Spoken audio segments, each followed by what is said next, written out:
Good morning, class 9 students. How are you all? Hope you all good, safe and healthy at your home. So I'm your computer teacher Shifa Monga from California Public School. So welcome back to the video series of your chapter number 3. In the last video we have discussed static initialization, dynamic initialization, punctuators, separators, operators, keywords, and from this video we are going to start a new topic of this chapter, that is data types in Java, which is very important topic as today's date is 26th of June 2020. So let's get start this topic. So data type means which tells the type of data. Data क्या है? Data is a variable A. Suppose A, I have an example. Let us take an example first. Suppose we have a data in we have a variable A has a value 10. अब आपके पास एक variable है A जिसको आप data भी बोलते हो and it has a value 10. अब आपको क्या करना है, you want to store it in a memory. अब आपको कैसे पता चलेगा कि इसको मेमोरी में कितनी स्पेस मिलेगी? A is a variable having a value 10. अब आपको कंपाइलर को बताना पड़ेगा that you have a variable A with value 10, लेकिन अब कंपाइलर को ये कन्फ्यूजन है कि आपने इसके आगे इसका डेटा टाइप मेंशन नहीं किया है, जिसकी वजह से हमें पता चलता है कि कंप्यूटर में आपको कितनी मेमोरी असाइन होगी. So this is the solution, integer A equals to 10. Now integer A equals to 10 means आपने क्या किया, this is your data type, this is your variable and this is your value of a variable A. अब कुछ ऐसा हो जाएगा in the memory 10. अब let me tell you integer है, अब आप ऐसे भी लिख सकते हो float A equals to 10.1. Why it is 10.1? Because float variable सिर्फ क्या इंक्लूड करता है, कौन सी वैल्यू लेता है, which has a decimal point. Clear है? आप कुछ भी डबल भी लिख सकते हो, it's a double A equals to 10.236 like this. ठीक है, इसको फर्दर करते हैं हम लोग, डोंट वरी. सो बेसिकली अब डेटा टाइप, आपको एक चीज़ दिमाग में रखो कि डेटा टाइप आपको क्यों चाहिए, बिकॉज स्टोरेज करनी है मेमोरी के अंदर वेरिएबल की, और आप कंपाइलर को ये बताना बहुत ज़रूरी है कि आपको कितनी मेमोरी चाहिए. तो उसके लिए आपको जो वेरिएबल का टाइप है वो मेंशन करना होता है, whether it is a integer, whether it is a float, whether it is a double और anything else. So let's do it. So a compiler contains a phase called a storage assignment phase. So this जब storage की जाती है in the memory, so compiler के उस phase को क्या बोलते हैं, it is called a storage assignment phase. This phase allocates memory for different variables used in your program. और जो आप प्रोग्राम में वेरिएबल्स को यूज़ करते हो, they are different variables A B C D, तो उनको मेमोरी असाइन करने के लिए that phase is called a storage assignment phase. It also create the structure to store the data efficiently in the location in the memory. आपको क्या करते हैं, data को एफिशिएंटली स्टोर करते हैं. Hence the compiler must know the type of data you are likely to supply for storage. इससे पहले आपको पता होना चाहिए that you should inform to the compiler about the type of data you are going to store in a memory. किस लिए? To ensure optimum utilization of memory. Suppose किस लिए आपको कंपाइलर को कन्वे करना पड़ता है, because to ensure, make sure होने के लिए दैट ऑप्टिमम यूटिलाइजेशन, सही तरीके से यूटिलाइज हो आपकी memory space.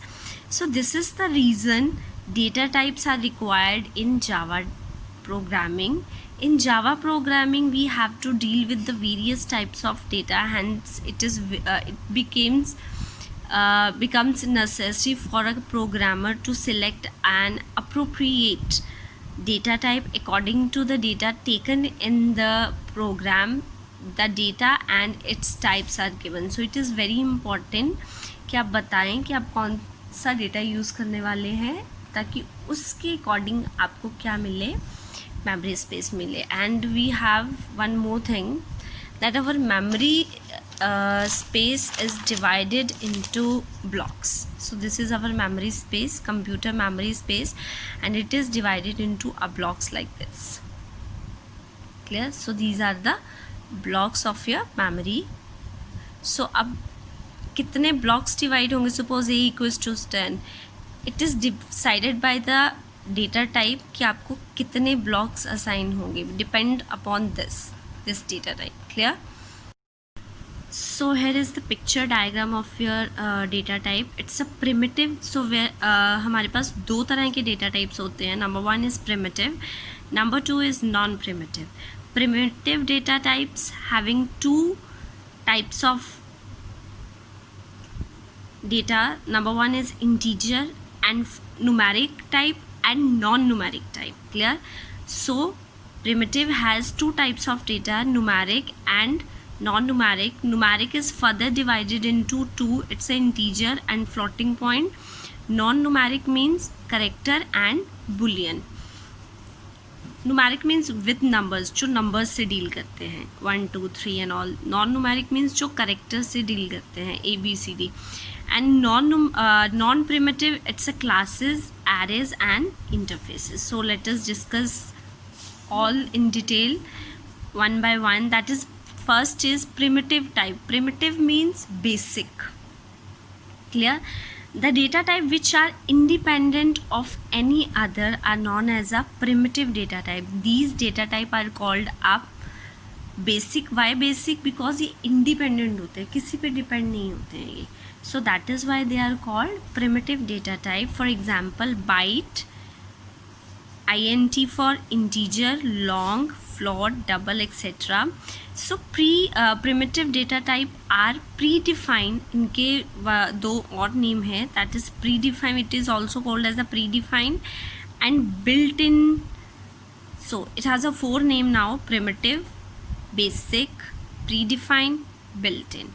Because the system developers of Java have defined them, you can declare a variable of type integer which will follow the characteristics mentioned in this type. So it is defined by the programmer. किसने define किया है? Programmer ने. So that is why it is called a predefined or built-in. आप नहीं करते हो. It is already defined by the system or a programmer. For example, integer x. So x is a variable which is of type integer. इसका मतलब ये है कि now in the future, now x की कोई value assign नहीं की गई. Only declaration है that x is a variable which is of type integer. That means that कि further ये क्या करेगा? It will hold, this x will hold only integer type variable, integer type value, sorry. That means ये ऐसी value को hold करेगा जिसमें points नहीं होंगे, जिसमें डेसिमल नहीं होगा. क्लियर है? तो इसकी रिजर्वेशन हो चुकी है, रिजर्वेशन मेमोरी में हो चुकी है. That means x has a data type integer. So it means variable x follows the characters of integer data type. अब x किसको फॉलो करेगा? जितने भी इंटीजर डेटा टाइप के करेक्टरिस्टिक्स होंगे, because it is reserved now. Hence variable x contains only integer value. अब x क्या करेगा? ओनली इंटीजर वैल्यू को ही होल्ड करेगा. Clear? So let us discuss them in detail about integer type. So integer type contains only whole numbers. A number without decimal is called a whole number. The number may be positive or negative but without decimal. क्या हो सकते हैं? It can store a positive number or a negative number. That means 5 भी store कर सकता है, -5 भी store कर सकता है. It doesn't matter. But it doesn't contain decimal point. ऐसे नहीं कर सकते. 5.9 this is not allowed in integer data type. Okay, so it has a few declaration. Number one is byte, used for bitwise operations.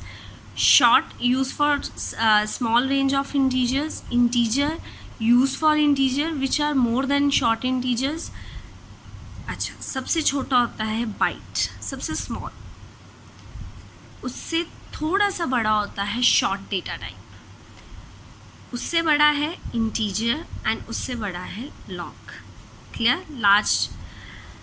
अब इनकी एक एक करके हम लोग देखते हैं that how many bits it contain. So data is byte. अगर आपका जो डेटा है आप चाहते हो कि वो बाइट हो, क्लियर है, तो डेटा टाइप क्या लिखोगे? Byte. Always remember you should write a data type always in small letters, not in capital letters. So bit size, अब ध्यान से देखो कितने बाइट लेता है. बाइट जो डेटा टाइप है वो कितने बाइट्स लेता है? 1 byte. And 1 byte is equal to 8 bits. Clear? So 1 byte is equal to 8 bits. Suppose I have 2 bytes लेता है. So how many bits? 2 into 8 equals to 16 bits. Clear? If some data type contains only 3 bytes, then how many bits?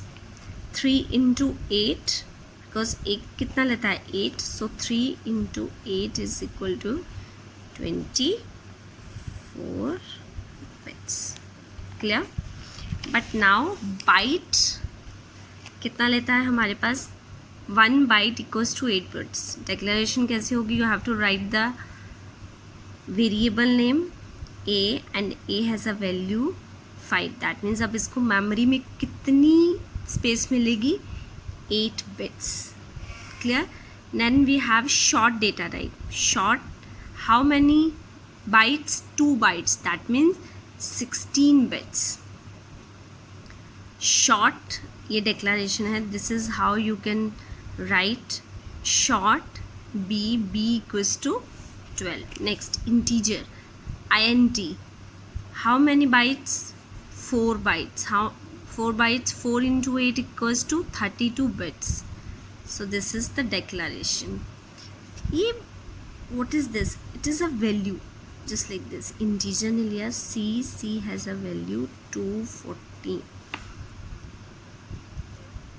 इसमें और इसमें ऐसा कोई relation नहीं है कि आप इनको आपस में कुछ बना रहे हो रिलेशंस इनके बीच में. It is a different thing. It has a value 214 और 214 को मेमोरी कितनी मिलेगी? 32 bits. Long integer, long 64 bits because it contains only 8 bytes. So this is how we can declare them. So after this we have a floating point. So first is integer, next is floating point. So floating point contains only fractional numbers and numbers having decimal point. So ये भी दो तरह के हमारे पास. It's a float then double. सबसे पहले छोटा है, it's a small float. और अगर आपको float से ज़्यादा मेमोरी चाहिए, आपका कोई डेटा है जो फ्लोट की रेंज में नहीं आता है, तो आप डबल कंसिडर कर सकते हो. This is for small ranges, this is for wide range. Small range, it's how many bits? 32 bits. And how many bits contained by the decimal? 64 bits. So there is how we can declare them. Clear? So it is to be noted that Java assumes fractional number to be data type by default. If you want to specify the data type, then you need to use the suffix as under. So f आप ऐसे करोगे float data type के लिए. Clear? So what this paragraph trying to say, that means अगर हम float लिखते हैं ना, float, तो कंपाइलर बाय डिफ़ॉल्ट उसको डबल में ले लेता है. बट इफ़ यू वांट कि कंपाइलर उसको चेंज नहीं करे और फ्लोट का फ्लोट रहने दे, तो that is why you have to write F after this. You can also write a big F और अ स्मॉल एफ. वैसे ही डी भी आप चेंज नहीं करना चाहते हो सकता है वो डबल को फ्लोट में चेंज कर दे, तो आपको चेंजेस नहीं चाहिए, तो उस चीज़ को रिजर्व रखने के लिए you have to type either F if you want a float and D for tuple. Clear? Next we have a character data type. It contains only single character. It contains only single character. So there are 256 characters available in the computer. Available है, available 256 है, but एक time पे ये कितना use करता है? Only single character. It is also termed as the ASCII characters. Okay, if you remember in the last chapter, we in the same chapter we have already discussed about ASCII codes. So here is the declaration of your, so A to Z has a ASCII code 65 to 90, A to Z small 97 to 122, and 0 to 9 48 to 57, which we have already discussed. So Java language, what is the syntax, which is very important. Syntax: data type, variable, character literal. So this is char, char, character data type, p for variable, and p which is of type character having a variable m, single character, but it is very important to enclosed in this single quotes, very important. Clear? So if we are talking about string, what is string? String is a collection of characters, more than one character. So what is the declaration? Data type, variable, string constant. Data type string, p is a variable of type string and it has a value. Computer applications with blue chip, but it must be enclosed in single quote if it is more than one character. One character जब ज़्यादा हो जाता है, एक से ज़्यादा ले लेते हैं, then you have to take a string data type. Clear? So note, it must be noted that the string is always enclosed in the double quotes. The character type is in Java is as follows: char, how many bits? 16 bits. How many bytes? 2 bytes. So there is the declaration: string more than 16 bits, and this is the declaration. str, variable which is of, this is optional, आप a भी ले सकते हो, b भी ले सकते हो, c भी ले सकते हो. इट्स नॉट इम्पॉर्टेंट कि स्ट्रिंग का आपका str ही लेना है. you can choose any of any variable of your choice. It's a b c d e f g, कुछ भी ले सकते हो. It doesn't matter. It is really up to you. So class, this is all about today's period. So I hope you have all listened this carefully. It is very important topic, so I just request you just go through once again with 2 or 3 pages. So in the next video we will discuss some more interesting things, that is type conversion. It is also very important and at the same time very interesting. So till then, take care, bye, and have a good day.